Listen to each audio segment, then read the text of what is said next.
ഹുജ്ജത്തുൽ ഇസ്ലാം എന്ന സ്ഥാനപ്പേരിൽ അറിയപ്പെട്ട ഇമാം ഗസാലി, യഥാർത്ഥ നാമം മുഹമ്മദ് ബിൻ മുഹമ്മദ്, പിതാവിന്റെ പേര് അഹ്മദ് ബിൻ അഹ്മദ്.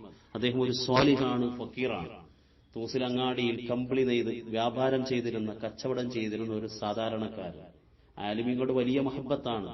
തന്നാൽ കഴിയുന്ന ഹിദ്മകളൊക്കെ ചെയ്ത് ജീവിച്ചിരുന്ന ആ സ്വാലിഹായ മനുഷ്യൻ ആലിമീങ്ങളുടെ സദസ്സുകളിൽ, ഫുഖഹാക്കളുടെ സദസ്സുകളിൽ ചെന്നിരുന്ന് സശ്രദ്ധം ഇൽമുകൾ കേൾക്കുകയും അങ്ങനെ ആ സദസ്സിൽ വെച്ച് തനിക്കൊരു ഫഖീഹായ ഒരു ആലിമായ മകനെ നൽകണേ എന്ന് ദുആ ചെയ്യുകയും ചെയ്യുമായിരുന്നു.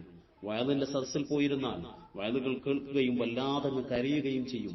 എന്നിട്ട് ദുആ ചെയ്യും, അല്ലാഹുവേ, ജനങ്ങളുടെ മനം കവരുന്ന, ജനങ്ങൾക്ക് ആത്മീയ ഉപദേശങ്ങൾ നൽകുന്ന ഒരു വായിലായ മകനെയും എനിക്ക് നൽകണേ എന്ന് ദുആ ചെയ്യുമായിരുന്നു.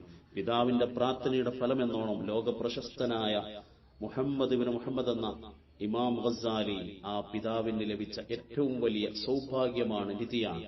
അഹ്മദ് എന്ന് വഅദ് പറയുന്ന മറ്റൊരു മകനെ കൂടി ആ പിതാവിന്